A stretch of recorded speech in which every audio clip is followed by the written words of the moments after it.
Hey you beautiful people out there, it's me Urchat, and today we're going to be reacting to Food Fury's newest video. It's called You Are Cooking Your Thanksgiving's Turkey Wrong. And is Thanksgiving here already? I mean, I don't keep track of these things, you know? Yeah, it's pretty sad, I know, fortunately, but I'm really hyped about what this is going to be. The original link's in the description below. Let's get straight into this.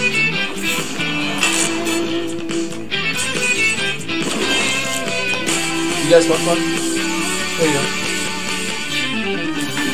Hello Internet, welcome to Food Theory, the show that's giving thanks while wearing Spanx. That's right, theorists. What? Here in the US it's time for Thanksgiving, where tradition dictates that we take time to pause and reflect on all the good things that have happened in our lives, and also stuff ourselves with an irresponsible amount of food. We're talking pumpkin pie, sweet potato pie, yam, stuffing, gravy, cranberry sauce, some casserole or another, and of course, turkey. Go ahead, name a more iconic duo than Thanksgiving and turkey. I live in Turkey, by the way. Roasted turkey is the undisputed centerpiece of the Thanksgiving feast. Not only is it huge and stunning to look at, if it comes out right that is, but it's also a huge undertaking. The first time I hosted Thanksgiving, the turkey was this harsh intro into adulting. Everything about cooking the turkey is hard. For one thing, it's just a huge time investment. First, you have to purchase the bird at a time of year when everyone else is looking to purchase the exact same item. Then, the mere act of thawing the bird takes literal days. You guys buy your Then you've got the brining, 3 days and the before cleaning, the and the event. seasoning to worry about before you even start cooking it. And that is also going to take a huge amount of time. The general rule of thumb for a turkey is 15 to 20 minutes of cooking per pound of bird. That means a 15-pound turkey translates to about 5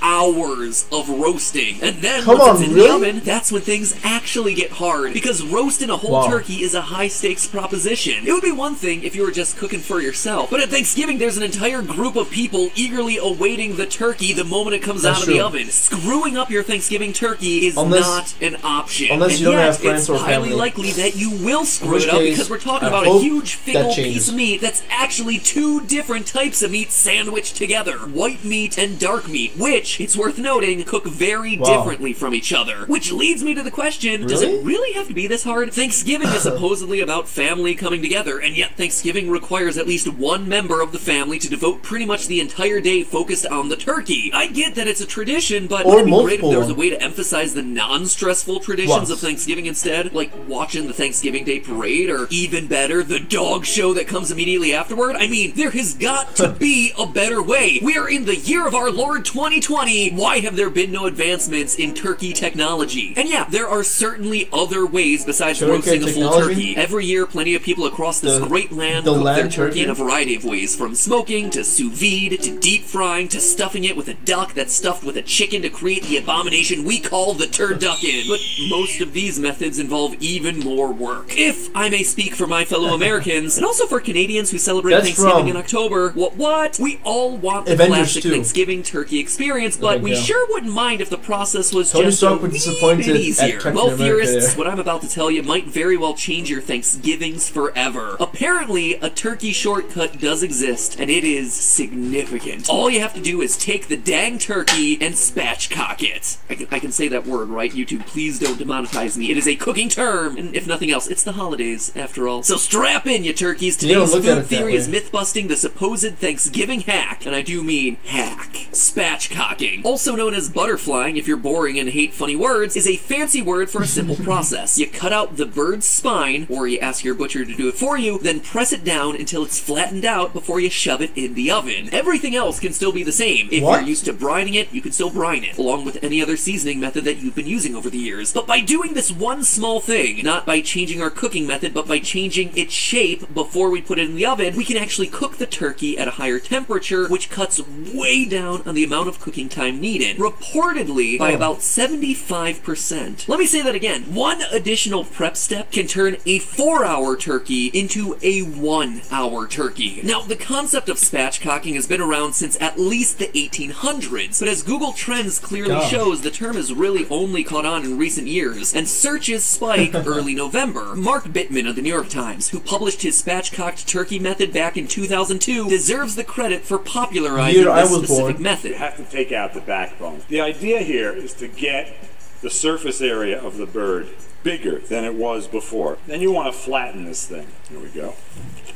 You have been slaving over unevenly cooked turkeys that took 4 hours to do. This is 35 minutes, and it's good. So let me just tap on the brakes here for a second. Am I supposed to believe that this is actually the first major advancement in turkey roasting since the 1800s? If spatchcocking is such a long-standing method of preparing fowl, am I supposed to believe that society just overlooked the fact that this outrageously efficient method could be applied to turkeys, when all along they were using it on ducks and geese and other sorts of birds until, like, very recently? Like, humanity, what are you doing with yourself? One possible explanation for why society might have been slow to catch on to the ways of the spatchcock is that we want our Norman Rockwell moment when the Thanksgiving turkey gets presented at the table. Rockwell was an artist famous for painting Americana, and his 1942 painting entitled Freedom from Want famously depicts a huge, fully intact bird and encapsulates abundance and Americana and Thanksgiving perfectly. There's definitely a presentational aspect to Thanksgiving dinner. After all, there's a group gathered and the meal takes a tremendous amount of effort, so why shouldn't it be a big show? Of course, there's other potential explanations for why we might not spatchcock our turkeys, and these are a bit more concrete. Maybe it doesn't work. Maybe it's not actually more efficient at all because it produces a lesser bird. Drier meat, less crispy skin. I mean, let's be honest, that it can reduce cooking time by 75% is a massive claim. It seems too good to be true. Like, there's gotta be a catch, right? Sure, the cooking time is shorter, but maybe the taste suffers. Maybe the texture suffers. However, spatchcock enthusiasts online seem to be suggesting the exact opposite. Many people swear that spatchcocking actually gives you a more even bake, and in fact improves the bird in addition to saving copious amounts of time. Oh, when I hear a claim this bold about something so simple, you know that I gotta put it to the test. The scientific test. That's why I enlisted the help of Stephanie, the undisputed turkey master in our household, to help me pull off a head-to-head matchup. Or I suppose I should say a headless to headless matchup between a spatchcocked turkey and the classic roasted turkey that our family's been enjoying for literal years. Nearly a decade. It also helps that Stephanie knows CPR. I figure it can only help us when we get to the part where we have to crack the ribs against the counter. First, we bought 2 identically sized 13-pound turkeys. Then, we prepared them the exact same way, including a 48-hour brine and butter under the skin. I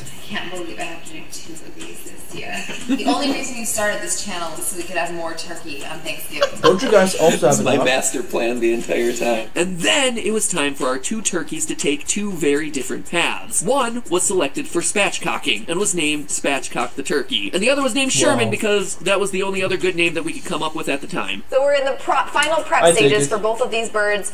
We have the regular one, we have the spatchcock one. These 2 methods are essentially trying to accomplish the same thing, which is an even cook, but this one involves a lot of temperature up and down, a lot of fancy stuff, and this could change Thanksgiving forever. Yeah, the spatchcock layers everything out so the meat is all on the same playing field, so presumably it cooks 1 faster and 2 more evenly, so you're not getting. So how is that supposed to reduce the taste? Exactly. I mean, it's like I think we actually have to do this now. I think we have to like butcher this bird. Are you saying that bird is spineless? It will be. It's about to be. I should also mention, both turkeys are getting cooked with the neck. I don't know if spatchcocking is getting us censored, but you holding up that definitely getting us demonetized. This is the turkey neck. Stop doing that. So secretly, this is my favorite part of the entire Thanksgiving bird. Man, this is the video that launched 1,000 memes. Oh shoot. Man. My inner country bumpkin doesn't come out very often, apparently only at Thanksgiving. My battery was so we went about cutting out the spine with kitchen shears. Okay, Stephanie went about cutting out the spine with kitchen shears. I cheered around from the sidelines. She has a very cool Mario t-shirt. Opted for the boning knife, but shears are another option that many spatchcockers suggest. Swimming? This is actually really difficult. Is it? Do you want to give this a shot? Is that reference to Mario Land 2 or Odyssey? Let me take off my great GT Live merch. But I want one. Just get in the turkey already. Let me take off this amazing Game Theory signature jacket. Merch. It wasn't easy, but between the 2 of us, we eventually got the spine. Jake Paul clip? There we go. There we go. Okay. Yes, we did it. There's the backbone. You know, by the way, cuts weren't necessarily as clean as some of those online cooking channels, but for a first timer, I'm very neutral when it comes to Jake Paul. Right, totally. Nailed it. He's a great fighter, and I can't wait to watch his fight at the end of this month. For the next step, we had to and let ironically, the glide that's when I'm going to have my driver's exam. It's kind So of, please kind of pray for me out there. It did a little gliding. I'm counting on you beautiful people. Alright. Oh yeah, there you go. open. We let the knife glide. Look at that. All right, now we perform the CPR. Is that really her first try? Ready? Wait, hold up, Stephanie. Before you do CPR, you know you have to do the ABCs. Survey the scene. Survey the scene. Scene is clear. Everyone back away, Matt. Make sure you're clear. Call 911. What is going Call on? 911. Airway. His airway is clear. Yes, Bro. but he's not breathing. He's missing a large chunk of his top. He's not. I'm not getting any breaths. Check his Man, pulse. is MatPat working out or is that just me? Certainly no pulse. Beginning CPR. Crack the is looking ribs. fresh. Ready? Ready. And 1. Ooh, it did crack. It did crack. It really did. Calm down. Calm down. 9, 10. Breath. Breath. Okay, I think we did it. I think he's sufficiently What am I dead. watching? All right, we have it. He's spatchcocked. He's ready to go. So this is it. This is the finished bird. All arranged, spatchcocked, ready to go. Salted, seasoned, everything. We're putting it in the fridge while we prep the other bird. Because he's only supposed to take 30 to 45, maybe an hour tops to cook, whereas our other guy's supposed to take multiple hours. So in an effort to get as clean of a taste test as possible, we both want them coming out of the oven at the same time. So Sherman went into the oven first, where we tended him with all the temperature adjustments and weight positionings that a classic style roasted turkey requires while it's in the oven. When Sherman was about an hour from being done, we put the spatchcocked turkey into the second oven. All right. Time for the big reveal. Here is regular turkey, our Norman Rockwell turkey. Ooh. He would be very proud, I feel. I think so too. We achieved a nice golden brown. This is pretty much exactly what we wanted this turkey to look like, so success there. So this bird took 3.5 hours to cook. I just want to straight up fight into First it. down and then back up again. It was covered with tinfoil and then uncovered. We did all the things and it came out pretty much exactly the way we wanted. Yeah, this is Do you pretty guys also consistent wrap how your it food always with tinfoil looks. when So, you put it in the oven? This is pretty darn good. I've now never for the done spatchcock. that. Maybe I should. Ta-da! Does that cause the I feel food like to this cook is way a really better or nice bake golden in this brown. case better? There's also this That's the weird case, then, cleavage yes. shot up here, which is very strange. Can't wait to but try it. I can't decide. Maybe I'm into it. I don't know. Whoa! Hey, Steph! So, in the battle between spatchcock versus traditional roasted turkey, round 1, visual appearance, what do you think? I have to give this one, for me, to the spatchcock. I do too. It's beautiful, it's golden brown, it's super You even. guys actually it show looks both of them shiny. from top? It looks like the picture of a turkey should look, except it's flat. Right, this guy, It has a even though heart we did our shape. best. It's beautiful. And you're, again, Stephanie's experience in this multiple years in a row, there's just no way that you're getting that nice even browning on every part. I gotta say, like, visual appearance, if this is showing up on the table, I think I'm liking this one a little bit better. Yeah. But, you know, you're not eating with your eyes. You're not. Eating for your mouth. Eating with your teethy parts. The teethy parts, that's right. So let's eat with our teethy parts and carve this puppy up. This is Okay, smart we're call. starting with white meat, so I'm gonna start carving into the breast of this one. That does look like a Okay. really nice piece of meat. Get in here with this detail shot, Matt. Look at that juice. Look at that glisten. See how glistening that is? Okay, so this spatchcock also looks very It's moist. tender, I have to say. It's feeling very juicy as I cut into it. Yeah. We're each getting a nice slice here. It feels And it's juicy. coming off like basically the same part of the breast. It's right on the outside. Like this should be a very even test. So from a crispiness of the skin standpoint, I would kind of call them both even for me. see, I'm not much of a skin guy. Spatchcock. Me too, me too. They're both pretty crispy, honestly. Because it's not that There's a healthy, crisp you know? to it. Mm-hmm. Let's see. But I Let's see think regular it roast tastes better Sherman.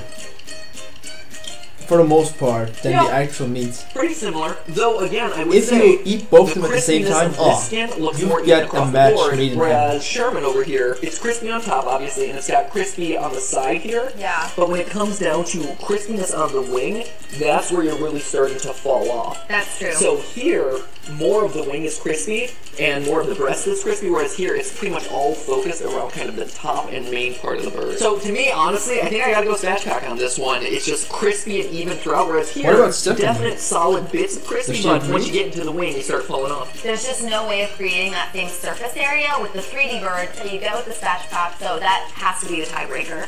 The overall evenness. Right? Alright, spatchcock Hey again. guys, I think it's time to switch your tactics of cooking the Okay, what are we turkey. tasting first? I This is nominate not Sherman. looking good Let's go for the Sherman. actual Sherman normal first. Traditional way of roast cooking first. turkey. Here we go. Okay. Nice. Can you cut it with a fork? Is that moist? It's really, yeah, you don't need a knife for either. Oh man, that was really good. I like it. Which one did really they taste, by the way? It makes me so happy. It's really moist. Turkey. It's well By the salted, way, it tastes seasoned, it's a little bit buttery. You guys shouldn't eat setting up. That's not that healthy. It's way better if you eat your food sitting. Just like I do right now. Very excited about this. So unfortunately, I don't have a turkey. Yes! So got the Sherman implanted on your tongue? Yep. Okay, let's go for spatchcock. Now what do you do? What is going on? I think I have my answer. What's the answer? I can't believe this. Which one? It's spatchcock. What? I can't believe it. Guys, it's time to switch your ways. I am too, and I Tradition, stand screw by my traditions. turkey cooking method. Modern way is the way to go. But the spatchcock turkey tastes better. It's just a little bit moister. It's just slightly more delicious. We did the exact same thing to both of these birds, and yet this one tastes a little bit more flavorful somehow. Wow. This one is falling apart in my mouth that much more. Yeah, I'm definitely doing the second method 100%. I want to see the name. Yeah. Just in case. And again, for half the time. Less than half the time. It just bears mentioning, because this is YouTube, this is not rigged at all. We legitimately did all of this all day. Yep. I kind of wanted my method to win, because like, I did too. I've been wasting my time all these years. This one is better. I did too. Nice. It sucks. I know. Anything that makes you save Final time round. is just an amazing thing.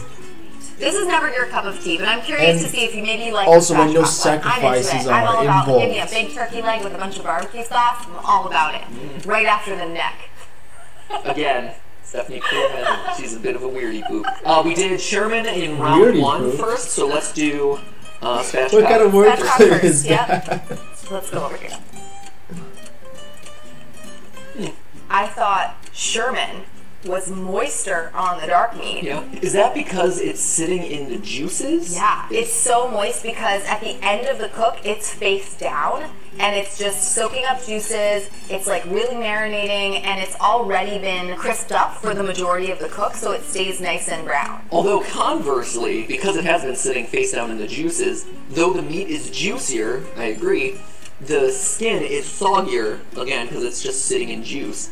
Whereas here in spatchcock land, the skin is crispier all the way through, but yeah, the meat is slightly less juicy. I will say Sherman is a little bit better on the dark meat. Also, it is fair to say that 3 out of 4 tests went to spatchcock. Oh yeah. Final verdict in the Turkey Battle 2020. Are you cooking your turkey wrong clickbait challenge? I think we are cooking our turkey wrong. I think Steph and I have been cooking our turkey wrong since, I've how never long have we been seen doing this thing? 8 years? Game 10 doing years? Since the decade that I've known Stephanie, we've been doing it wrong. recall. I think spatchcock is the way to go. I am literally going to cook my turkey this way next year. Unless, of course, you want to deep fry it, in which case all of this is moot. So there you have it. This reminds me of that one GNM episode where they cooked and it might just make a turkey in a trash can.